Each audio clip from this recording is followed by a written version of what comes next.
In 10 minutes I will transfer the soul of Space Cadet Rookie into a virtual world, then I will rule here. That's where that is.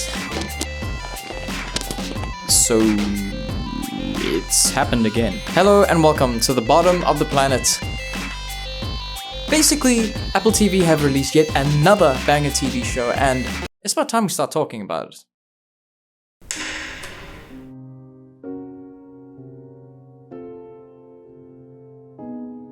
Investing time, your time, into a show is never easy, especially when time is a finite resource. But this was one of those rare instances where it was easy.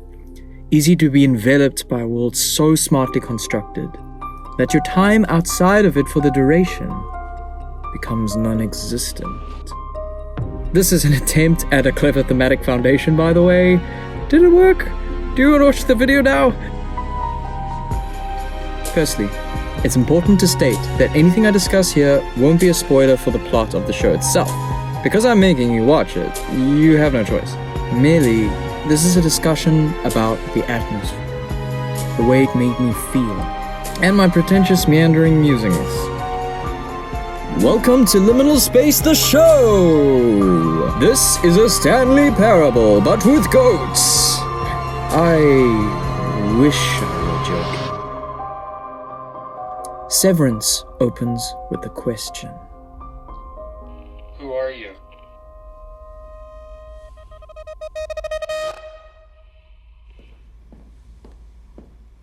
Who are you? And while that question was quite simply and literally being asked, it is indeed what the show is about. I got ahead of myself. You, the viewer, dance perpetually around with the ideas of who you would be if you were in the character's shoes. Imagine choosing willingly to remove all your memories of who you are when you arrive at work each day, to separate your memories, to tether yourself into two separate existences. Who would you be in that space, with having only ever remembered your collective time being in that space, while your real self leaves at the end of the day to the outside world not remembering you? Okay, what? It'll make sense, I think. Just stick with me here. Well, that space that I refer to is the severance floor of a massive company called Lumen in our dear story. Founded by an elusive man known as Kier, who I can only equate to a cult leader. But, thankfully, the show's not about him. Well, sort of. Kier is Kier. Kier. Jesus. No. Kier. Kier. The bedroom of Kier. But it's truly about the employees of the severance floor and a particular department. And this intimacy makes me so happy. That's an awkward statement. Am I keeping it in? I'll keep it. Look, it's just that character-driven shows intrigue me and are far better at show, not tell, than world-driven narratives, which tend to rely on that form of overbloated dialogue and exposition. A bit like what I'm doing now, actually. So I'ma hit you with everything great about this show's surface in a smash cut so you don't sit here for an hour. You're welcome. The cast are amazing. I found all of their performances absolutely fantastic, which one can't always say. The actors absolutely nailed it. The show looks amazing. Off the bat, there's a clear stylistic choice in everything represented, from the liminal space frames with centered subjects to almost make the world feel so very big, to the use of colors to depict the tone of the place. I've noticed the use of cold blues while in Lumen and warm reds while out of Lumen.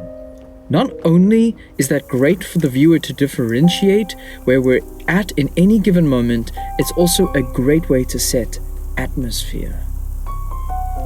On atmosphere, the sound design, oh my word! They make sure to get everything in there, from the quiet clicks of a pen to the rustle of a jacket and breath of a sigh. You can really feel solidified in this world. It really succeeds with the quiet scenes. I notice how it allows its world to breathe. Like Spirited Away's train scene. You don't see that very often. And if you do, it's often as boring as an advert about soap or something. Unless that's what you're into, then that's cool, you soap enthusiast. Next, I have to say the score is excellent. The quiet piano really gets you in their disjointed worlds and adds to that level of mystery. Completely on the side, but to be commended, is that there is a lot of old school metal that appears in this show, as well as original pieces written for the show. That effort must be noted. And lastly, speaking of effort, we have to talk about the intro. It so masterfully conveys what the show is about in such an understated manner. Well, sort of understated. In fact, one could even use it as a trailer for the series itself. The fundamentals are all there. It's weird, man, but it's cool. Tells you that this show is important. Now, the list of things I disliked about the show. It had some scenes that went on, I suppose. But the pacing felt necessary, and the dosage of information we were fed along the way was satisfying in a breadcrumb trail to the truth kind of way. Oh, right, sorry, bad things. The lead could have played around more with his two separate selves, changing in more distinct ways, instead of having subtle nuances, but that's pretty much it. Can't think of anything else. What? You wanted more bad stuffs? Well, there is none. I'm biased. Go read the newspaper. There's plenty of bad stuff in there. I bet your bottom dollar. We don't even we don't even use dollars here.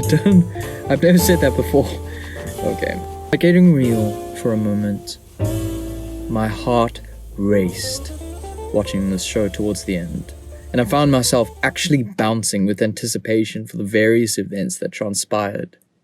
That never happens to me. Normally, when I watch something I love, I'm like... But the narrative was so expertly crafted in how it perpetually increased in, I don't know, goodnessness. Like, you lean into the juicy narrative. It's definitely a weird thing to say. Again, I'm keeping it in. I'm sorry. Why are we still here? Just to suffer. Why am I talking so highly of it? I want to be more objective. But this show, man, it was packed.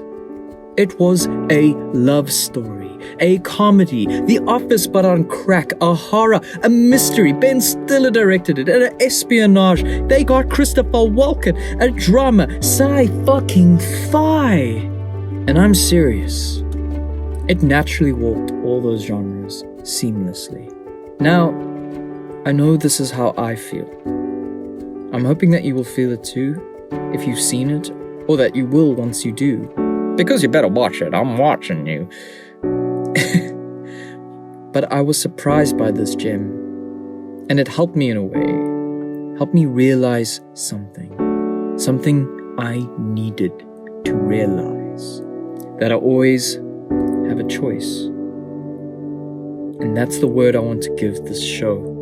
That's the word to surmise it all. What it all boils down to, that despite who you are, where you are, who tells you who to be and what to do, you always have a choice. To be intrinsically you, and for you to take all those steps, wherever it may lead. No matter if it's scary or seemingly impossible. The beloved protagonist showed me that, each one at a time. And it felt brave. I haven't seen bravery depicted this way before. So, I'm hoping people will make videos about the nuances of the story, how the show plays out with identity regarding the sense of self, how there's metaphors for us being subjugated into workforces, keeping our heads down low, only to find inspiration to raise them a little. But that's not what I wanted to talk about here today. If I do discover any of these videos, I'll link them in the comments for you humans, or aliens, or whatever creature you are. It's been renewed for a second season, and I'm absolutely excited to wander about the endless pitch white hallways with you.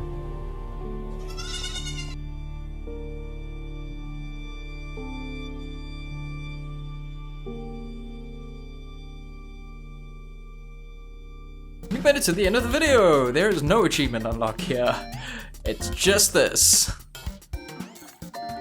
Just that. But thank you, and Goodbye. Soul transfer complete. It's now my time. You'll remain trapped in the PC.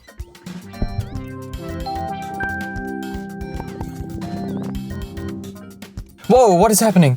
Where am I? What am I doing here? I don't remember. Oh,